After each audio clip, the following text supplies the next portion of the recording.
Ang kapayapaan ay hindi isang destinasyon. Ito ang landas. Madalas, mas maikli ang landas na ito kaysa sa inaakala natin. Ang problema lang, lagi nating pinipili ang mas mahabang daan.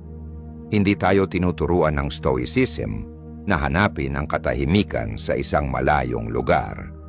Tinuturuan tayo nitong huminto, manahimik at tumingin sa loob ng ating sarili. Hindi nito hinihingi na kontrolin natin ang mundo, kundi binibigyang diin ang isang simpleng katotohanan. Kontrolin mo ang iyong sarili. Hindi nagmumula ang kapayapaan sa pagdaragdag ng kung ano-ano sa ating buhay, kundi sa pagtanggal ng mga inaasahan, labis na reaksyon, at pagkakabit sa mga bagay na wala sa ating kontrol. Sa pananaw ng mga Stoic, ang katahimikan ay hindi lang tungkol sa pagpatay ng ingay sa paligid. Ito'y tungkol sa pagpatigil ng ingay sa loob, pag-aalala, galit, inggit, ego, at ang walang katapusang mga kwentong paulit-ulit nating sinasabi sa ating sarili.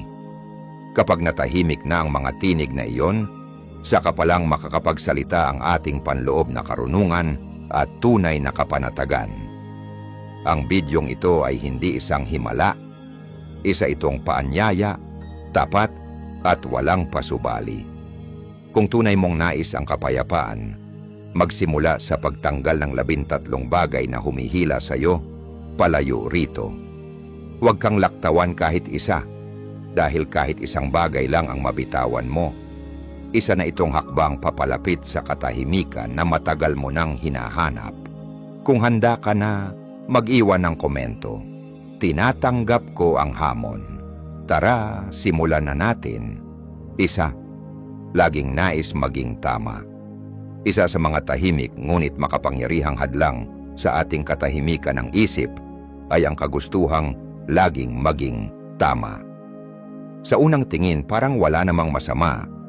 Sino ba naman ang ayaw maging tama? Pero kung hindi tayo mag-iingat, ang pangangailangang manalo sa bawat pag-uusap ay maaring maging bitag para sa ating ego.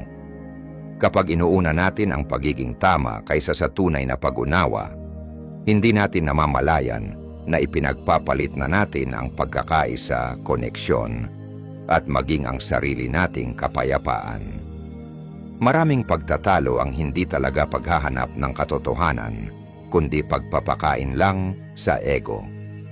Pero tanungin mo ang sarili mo, kapag nanalo ka ba sa isang argumento, tunay ka bang panatag? O pakiramdam mo'y pagod ka, balisa, at inuulit-ulit sa isip ang pag-uusap ng ilang oras pa matapos ito? Tinuturuan tayo ng Stoicism na huwag hayaang kontrolin ng reaksyon ng iba ang ating panloob na mundo. Sabi nga ni Epictetus, hindi ang nangyayari sa iyo ang mahalaga, kundi kung paano ka tumugon dito. Paalala ito na ang hindi pagkakaintindihan, galit o pagtutol ng iba ay hindi banta. Maliban na lang kung ituring natin itong ganoon.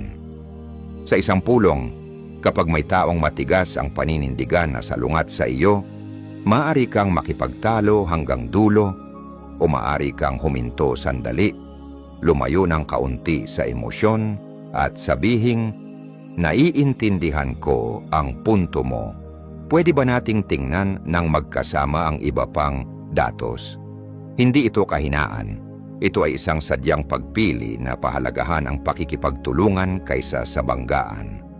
Bago pumasok sa isang mahalagang usapan, itanong mo sa sarili mo, gusto ko bang umunawa o gusto kong manalo?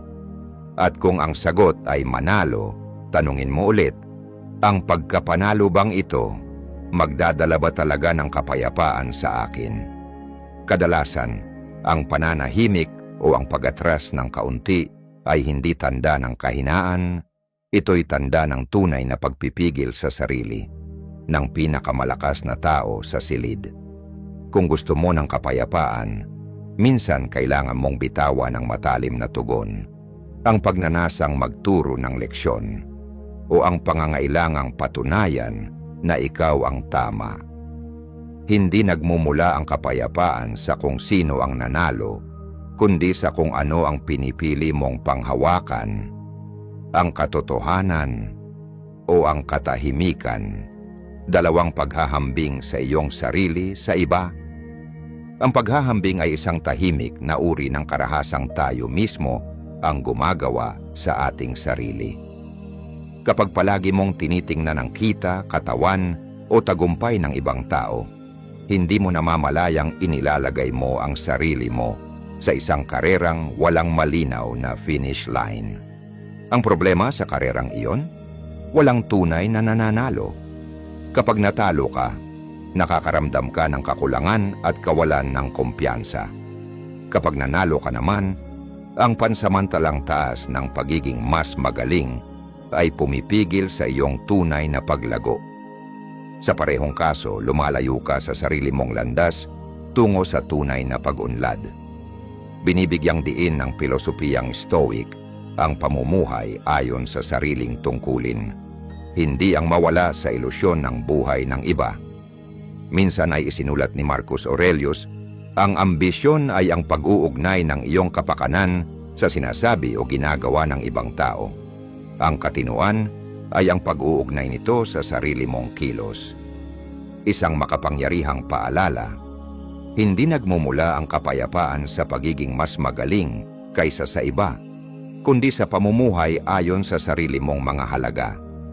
Isang praktikal na paraan upang mabasag ang ugali ng paghahambing ay ang magtakda ng malinaw na personal na layunin, magtala ng lingguhang progreso, at isulat ang 3 bagay na iyong nakamit, gaano man ito kaliit. Sa halip na gumugol ng 30 minuto sa pag-scroll sa social media at maramdaman mong hindi ka sapat, gamitin mo ang oras na iyon para kilalanin ang sarili mo. Natapos mo ang isang mahirap na presentasyon, nanatili kang kalmado sa isang tensyonadong sitwasyon, o nakabasa ka ng isang buong kabanata ng libro. Tandaan, ang paghahambing sa iba ay walang katapusan at walang saysay. Ang pagsubaybay sa sarili mong paglalakbay ang tanging daan tungo sa tunay na paglago at pangmatagalang kapayapaan.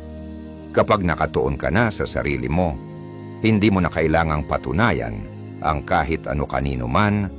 Kailangan mo na lang magpatuloy, dahan-dahan, sa sarili mong paraan, at kapag nakalabas ka na sa bitag ng paghahambing, maaring mapansin mong may isa pang tahimik na puwersang unti-unting kumakain sa iyong kapayapaan, ang pagnanais na kontrolin ang lahat. Sa susunod na bahagi, tatalakayin natin kung bakit ang kagustuhang hawakan ng lahat ay siya mismong dahilan kung bakit ka balisa, at kung paano ito pakakawalan sa tamang oras. 3. Ang pagnanais na kontrolin ang lahat. May isang uri ng pagkapagod na bihira nating pangalanan, ang pagod na dulot ng palagiang pagtatangkang kontrolin ang lahat ng bagay. Dapat eksakto ang oras ng schedule. Dapat umakto ang mga tao ayon sa ating inaasahan. Dapat sumunod ang buhay sa script na isinulat natin. Pero ang buhay ay hindi isang computer program na pwede nating i-code linya kada linya. At kapag nagsimulang lumihis ang realidad sa script, may biglang nagkansela ng plano, may proyektong gumuho, o may mahal sa buhay na tumugon ng hindi ayon sa inaasahan natin, napapansin nating tayo'y nai-stress, kinakabahan o nagagalit. Iyan ang kapalit ng pagnanais ng ganap na kontrol. Sabi nga ni Epictetus sa pinakasimple nitong anyo, may mga bagay na nasa kapangyarihan natin at may mga bagay na wala. Hindi natin kayang kontrolin ang mga nangyayari sa paligid, pero palagi nating kayang kontrolin kung paano tayo tutugon. Hindi lang ito maganda sa papel, ito'y isang daan palabas para sa isipan na paulit-ulit na nabibitag sa siklo ng pagkontrol. Kapag tinanggap mong hindi mo kailangang at hindi mo kayang hawakan ang lahat, unti-unti mong napapalaya ang sarili mo mula sa di nakikitang bigat na iyon. Isipin mong naiipit ka sa trapiko tuwing rush hour. Pwede kang mainis, bumusina, sumigaw, Iniisip mong may ginagawa ka. Pero sa totoo lang, tumutugon ka lang sa isang bagay na wala sa iyong kontrol. O kaya na may inaasahan mong palaging mauunawaan ka ng iyong partner, na palagi niyang sasabihin ang eksaktong gusto mong marinig. Kapag hindi niya iyon nagawa, nadidismaya ka, nasasaktan, baka nagagalit pa. Pero kasalanan ba talaga niya iyon? O sinusubukan mo lang kontrolin ang damdamin ng ibang tao? Natural na gustuhin nating maging maayos ang mga bagay. Pero ang pagnanais ng ganap na kontrol ay nakakalason. Lagi kang nakakaramdam ng tensyon, laging takot na mawala ng bagay na hindi naman talaga kailanman naging iyo. Hindi dumarating ang kapayapaan sa mga taong kayang kontrolin ang lahat, kundi sa mga taong marunong bumitaw sa tamang oras. Sa halip na labanan ang agos ng ilog, matutong sumabay dito. Hindi ito pagsuko, ito'y karunungan. At ito ang paraan upang mapanatili ang kapayapaan sa gitna ng magulong mundo. Ika-4 na pamumuhay sa nakaraan. Kung paulit-ulit mong iniisip ang isang lumang pagkakamali o sugat na nangyari ilang buwan o kahit ilang taon na ang nakalipas, tigilan mo na. Hindi dahil wala ng halaga ang nakaraan, kundi dahil hindi ka na nakatira roon. Hindi natin mababago ang mga nangyari, pero pwede nating piliin kung paano tayo tutugon sa mga ito ngayon. Sa Stoicism, ang pinakamahalagang bagay ay ang kontrolin ang mga bagay na kaya nating kontrolin at ang nakaraan. Kahit gaano pa ito kasariwa o ka-emosyonal, ay wala na sa saklaw ng kontrol na iyon. Madalas umikot ang ating imahinasyon sa mga bagay na hindi na natin maibabalik, sa mga sana at kung. Pero ang mga sana ay hindi binabago ang kasalukuyan. Kinakain lang nito ang kapayapang dapat ay para sa iyo. Ang paghawak sa sakit ay parang pagpigil sa paghilom ng sugat. Hindi ito kailanman gumagaling. At hindi ka makakatakbong pasulong kung ikaw ay pilay pa rin mula sa nakaraan. Sa halip, tuwing bumabalik ang isang lumang negatibong alaala, huminto ka muna at itanong, ano ang natutunan ko? Pagkatapos isulat mo ito. Ang simpleng gawaing ito ay hindi lamang tumutulong para makabalik ka sa kontrol, kundi inihahatid din ang iyong enerhiya mula sa pagsisisi patungo sa paglago. Halimbawa, minsan kang nagkamali sa trabaho, napuna ka, nabigo, o may nawalang pagkakataon. Karaniwang reaksyon, guilt, pagsisisi sa sarili, at pagdadala ng insecurity sa loob ng ilang linggo, minsan taon. Pero paano kung palitan mo ang pananaw mo? Paano kung makita mo ito bilang paggising mula sa Diyos? Isang paanyaya na bumalik sa kababaang loob, makinig at lumago sa karakter. Minsan ang biyaya ay hindi dumarating bilang gantimpala, kundi sa pamamagitan ng pagkadapa. At nakikilala lang natin ito kapag handa na tayong bitawan ang bigat. Ang pamumuhay sa nakaraan ay hindi katapatan sa alaala. Ito ay pagkakakulong sa isang di nakikitang bilangguan. Pwede kang pumili ng iba. Matutunan ng aral, gumawa ng plano para bumuti at magpatuloy. Huwag mong hayaang tumira ang isipan mo sa panahong matagal ng nilisan ng katawan mo.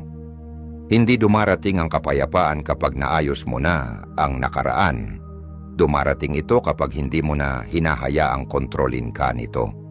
At kung nalampasan mo na ang isang sugat ng nakaraan at may natutunan ka mula rito, ibahagi mo sa comments. Baka ang kwento mo ang maging liwanag na kailangan ng iba para makatakas sa sarili nilang dilim. 5, pag-asa sa papuri ng iba. Kung gusto mong magkaroon ng kapayapaan, itigil mo na ang pamumuhay para sa approval at papuri ng iba. Kapag ang halaga mo sa sarili ay nakatali sa likes, palakpakan o papuri, ibinibigay mo sa iba ang kontrol sa iyong emosyon. Pinuri ka nila, masaya ka, hindi ka pinansin, nadismaya ka. Sa isang iglap, Para kang pendulum na palaging gumagalaw sa pagitan ng pag-asang mapatunayan at takot na ma-reject. Nakakapagod ito. At unti-unti kang nawawala sa koneksyon sa sarili mo. Tinuturo ng Stoicism na ang kaya nating kontrolin ay ang ating mga kilos at saloobin, hindi ang reaksyon ng ibang tao.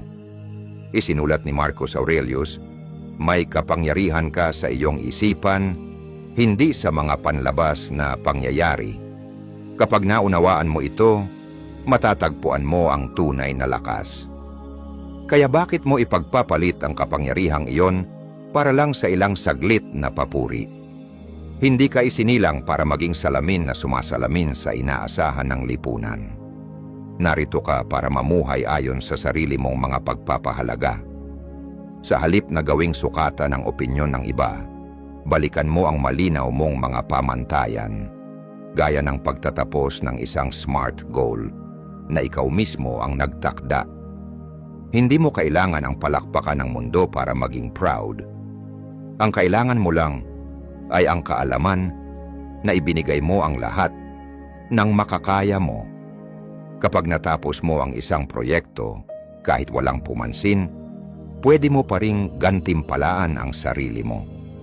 Iyan ang uri ng pagkilalang mula sa loob, at iyan ang tunay na kalayaan. Ang kapayapaan ay hindi galing sa kasikatan o atensyon. Ito'y dumarating kapag hindi mo na kailangang asahan ang mga iyon para maramdaman mong mahalaga ka. Kapag tumigil ka sa laro ng paghahambing at paghahabol ng approval, doon mo palang tunay na sisimulang mabuhay. Hindi ka na matitinag sa bawat tingin o opinyon ng iba. Nagiging matatag at nakaapak ka sa lupa. Kahit wala ni isang like, ayos ka lang dahil pinili mong mamuhay sa paraang pinaniniwalaan mo. Tanungin mo ang sarili mo, ginagawa ko ba ito dahil sa passion o para mapansin ng iba? Kung ang sagot ay ang huli, panahon na para huminto, manahimik at bumalik sa sarili.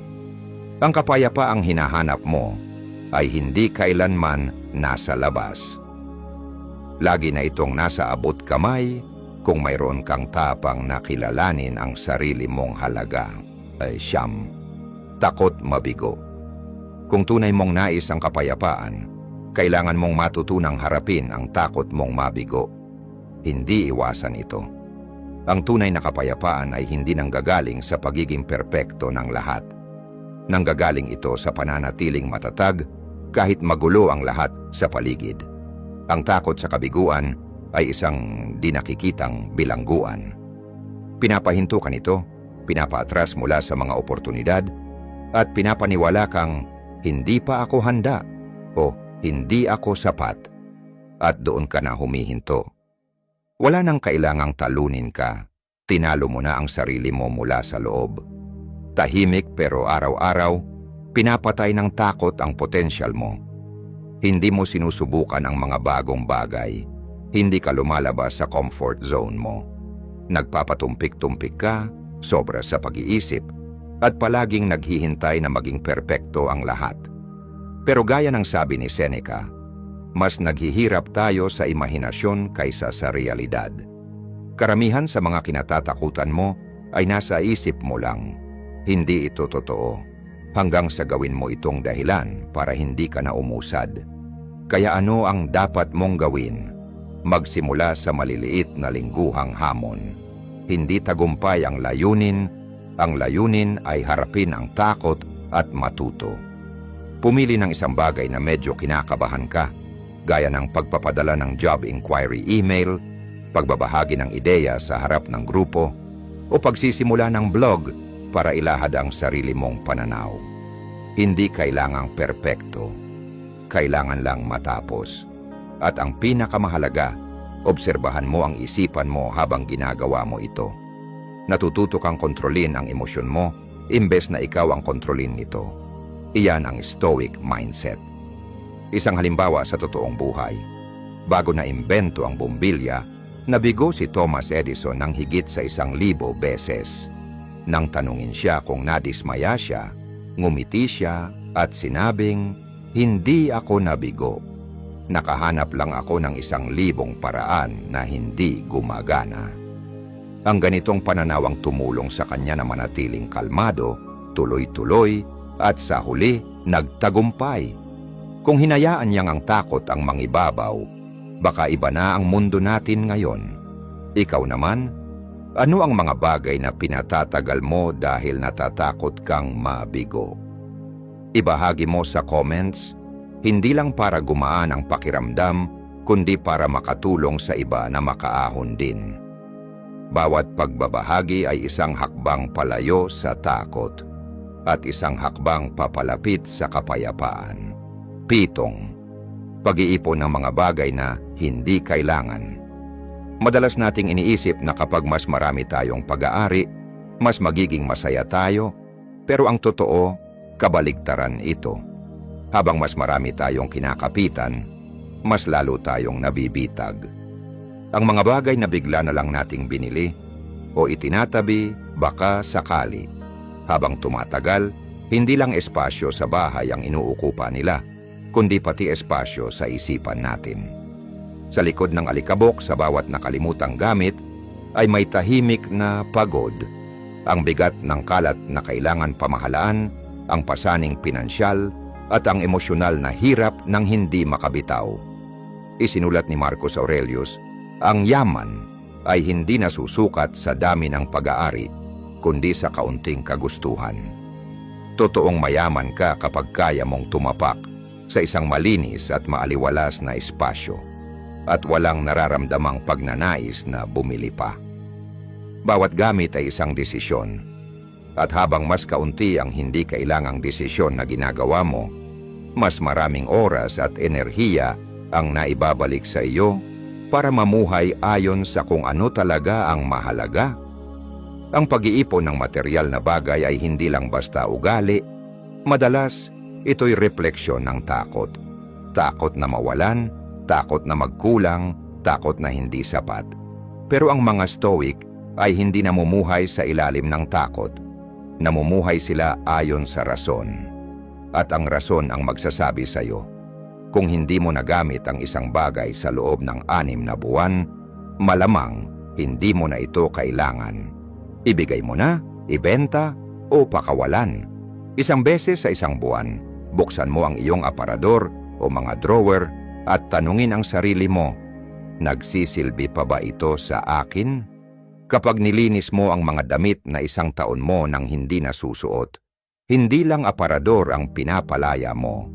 Binibigyan mo rin ng puwang ang pagpapahinga, linaw ng isipan, malalim na paghinga, at kapayapaang tuluyang makapasok. Walang masama sa mga material na bagay. Pero kapag lumampas na ito sa makatwirang hangganan, sila na ang nagkokontrol sa iyo. At hindi kailanman darating ang kapayapaan sa isang taong palaging nakakaramdam ng kakulangan. Nasa kalagitnaan na tayo ngayon ng paglalakbay sa 13 bagay na kailangang bitawan para sa panloob na kapayapaan, ayon sa karunungan ng mga Stoic. Salamat sa patuloy mong pagsama. Kung nandito ka pa rin, malinaw na senyales ito na seryoso kang baguhin ang sarili mo. Mag-iwan ng komento na nagsasabing, patuloy kong pinapatunayan ang aking pangako at manatiling nakatutok dahil sa 8 bahagi, mas lalo pa itong lalalim. 8 palaging abala gabi na. Katatapos mo lang kumain at naupo ka na sa iyong upuan, pero abot pa rin ang kamay mo sa telepono. May pumasok na notification, tapos isa pa. Tiningnan mo ang work email, sinilip ang schedule bukas, sumagot sa ilang mensahe, at nag-scroll sa social media. Paglingon mo, halos hating gabi na, umiikot pa rin ang isip mo. Mabilis ang tibok ng puso at tinatawag mo itong isang productive, busy day. Pero iba ang katotohanan. Unti-unti kang nawawala sa sarili mo sa gitna ng modernong mundo. Ang pagiging palaging abala ay naging peking badge of honor. Palatandaan daw ng pagiging importante, masipag, o walang tigil na pagsusumikap. Pero ayon sa Stoicism, Isa lang itong ilusyon. Sinabi ni Marcus Aurelius, kung nababahala ka dahil sa anumang panlabas na bagay, hindi ito dahil sa bagay mismo, kundi sa pagtingin mo rito. At ang pananaw na iyan, kaya mong baguhin anumang oras.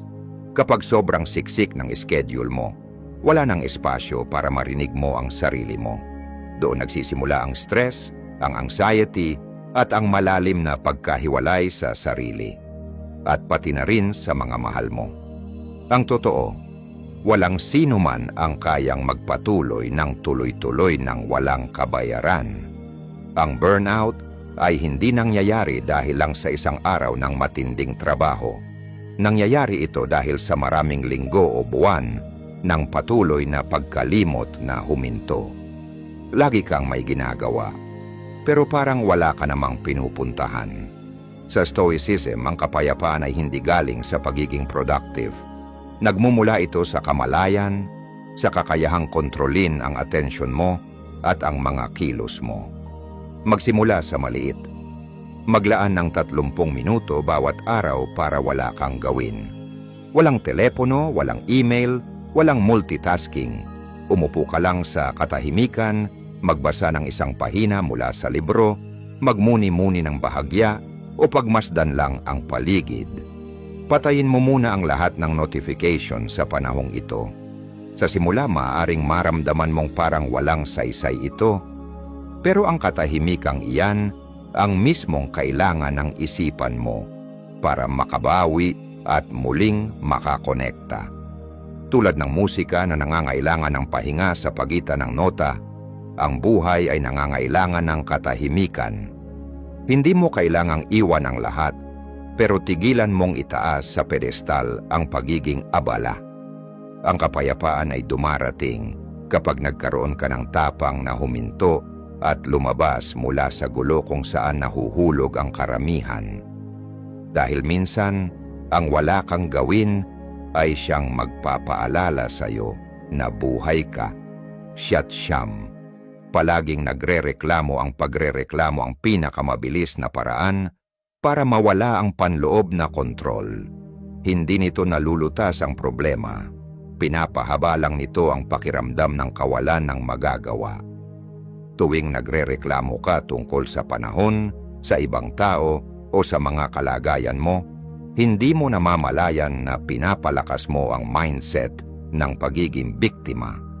Isang pananaw na palaging binabalaan ng Stoicism. Hindi binabalewala ng mga Stoic ang paghihirap, pero hindi rin nila hinahayaan na sila'y lamunin nito. Ang pagrereklamo ay hindi aksyon. Ito ay pagkaantala ng aksyon sa pamamagitan ng ingay. Ang ugali ng pagrereklamo ay kumakain sa kakayahan mong maghanap ng solusyon. Kapag palagi mong binabato ang sisi sa mundo, nawawala sa iyo ang dahilan para baguhin ang sarili. Nagiging tao ka na magaling mag-analisa ng mga problema, pero hindi gumagawa ng kahit isang hakbang para makatawid mula dito. Ang pagrereklamo ay resulta ng negatibong pag-iisip na paulit-ulit na ginagawa hanggang ito'y maging iyong default na pananaw. Subukan mong mag-iba. Tuwing nararamdaman mong magreklamo, huminto at isulat ang 3 bagay na ipinagpapasalamat mo. Maaring ito ang mainit na pangitaas na suot mo, isang kaibigang nakinig sa'yo, o ang simpleng tasa ng kape sa umaga. Imbes na hayaan mong hilahin ka pababa ng pagrereklamo, hayaang itaas ka ng pasasalamat. Ang pasasalamat ay ang direktang kabaligtaran ng pagrereklamo. Isang maliit na ugali ito na kayang baguhin ng buo kung paano mo nararanasan ang buhay.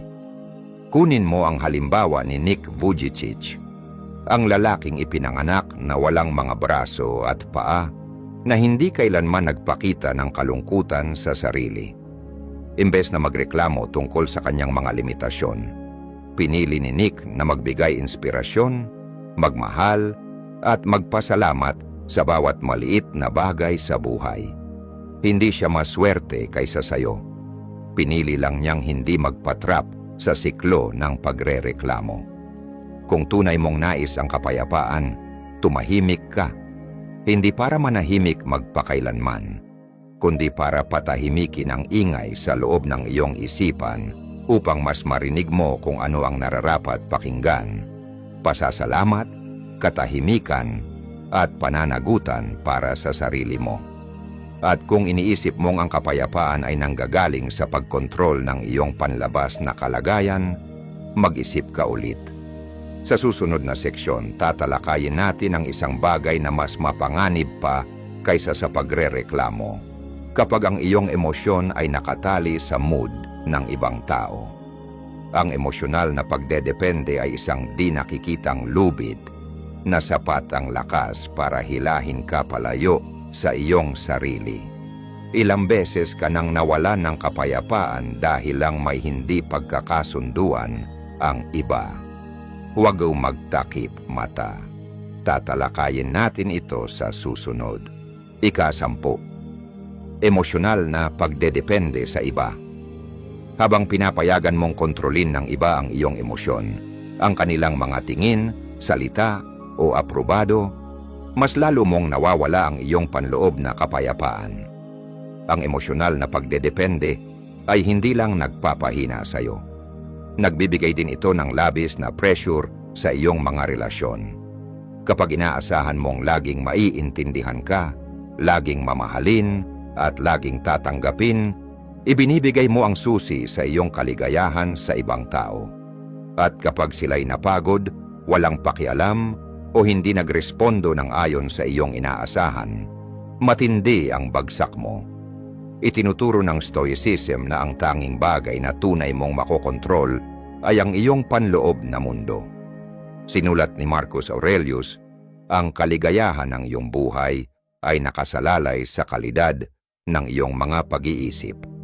Kaya, bakit ilalagay mo ang iyong emosyon sa isang psychological lever na kontrolado ng ibang tao? Isipin mo na lang na nagte-text ka sa isang tao na gusto mo at hindi siya agad sumagot. Bigla kang tinamaan ng anxiety. May nagawa ba akong mali? Hindi na ba nila ako gusto? Pero ang mga pag-iisip na ito ay hindi nanggagaling sa realidad. Nanggagaling ito sa pagdedepende mo sa mga reaksyon ng iba upang tukuyin ang iyong halaga. Imbes na sukatin ang sarili mo batay sa kung paano ka tinatrato ng iba, simulan mo ang paglalakbay ng pagmamahal sa sarili. Isang simpleng pero makapangyarihang kasangkapan ay ang Self-Love Journal, kung saan magsusulat ka ng kahit isang positibong bagay tungkol sa sarili mo araw-araw.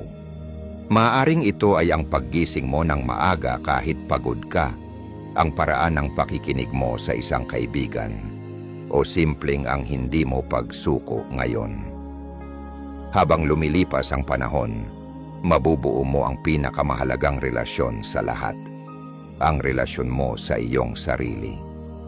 Ang isang tao na hindi na kailangang ng panlabas na pagpapatibay upang maramdaman ang sarili niyang halaga ay tunay na malaya. Ang isang tao na kayang magmahal ng hindi nakadepende ay tunay na malakas. At ang isang tao na kayang manatiling tahimik at may kapayapaan kahit na siya ay tinanggihan, iniwasan o itinaksil, ay tunay na nabubuhay ayon sa Stoic mindset. Tanungin mo ang sarili mo, kailangan ko ba ng isang tao upang mahalin ako upang maramdaman kong may halaga ako? Kung ang sagot ay oo, siguro panahon na upang bumalik at muling buuin ang tahanan sa loob mo. Naranasan mo na bang mag-emotionally depend sa iba? Ano ang nakatulong sa iyo upang malampasan ito? I-share ang iyong kwento sa mga komento. Maaring ang iyong mga salita ang kailangan marinig ng iba. 11. Pagpaplano ng bawat detalye. Naranasan mo na bang gumawa ng perpektong plano, tapos makita itong magkaproblema dahil sa isang bagay na wala kang kontrol? Siguro ito ay isang biyahe na matagal mong inaabangan, na may itineraryo na itinakda hanggang sa pinakamaliit na detalye. Pero bigla dumating ang bagyo na delay ang iyong flight, nagsara ang hotel, at sa loob ng ilang oras, nawala ang lahat ng iyong inaasahan. Ang natira ay pagkabigo, disappointment, at isang araw na sana ay maganda, pero naging puno ng stress. Sa Stoicism, ang kapayapaan ay hindi nanggagaling sa lahat ng bagay na ayon sa plano. Nanggagaling ito sa kakayahang mag-adjust kapag hindi ito nangyari. Ang pagpaplano ng bawat detalye ay mukhang makatarungan, pero ito ay isang banayad na bitag. Hindi ka lang nagtatangkang kontrolin ang oras, tinatangka mong kontrolin ang hinaharap, ang kapaligiran, at pati na rin ang ibang tao. Ibinibigay mo ang iyong sarili sa isang either-or na mindset. Either lahat ay ayon sa gusto mo o maghihirap ka. Ang lakas ay hindi tungkol sa pagkontrol ng lahat. Ito ay tungkol sa pag-a-adjust kapag nagbago ang mga bagay. Maaari kang magplano, pero huwag mong itali ang sarili mo sa plano. Maghanda para sa senaryo A, pero maging handa rin para sa B, marahil C pa. Ang mga plano ay nilikha upang magsilbi sa'yo, hindi ang kabaligtaran. Imbes na hayaan mong sirain ng isang naudlot na biyahe ang iyong mood, maaari mong baguhin ang takbo at gawing pagkakataon ng araw na iyon upang mag-explore sa lungsod. Maghanap ng isang coffee shop na hindi mo pa napapansin o maghanap ng parke kung saan maaari kang umupo at magbasa. Ang dating naisip mong nasirang hapon ay biglang nagiging hindi inaasahang tahimik. Iyan ang stoic mindset. Tanggapin ang realidad, mag-adjust sa sarili, at humanap ng kapayapaan sa pag-let go. Kaya, kung tunay mong nais ang kapayapaan, itigil ang pagpaplano ng bawat detalye. Sanayin ang sarili na maging flexible, proaktibo, at matatag sa loob. Upang malaman na anuman ang mangyari, maari ka pa ring pumili ng kapayapaan.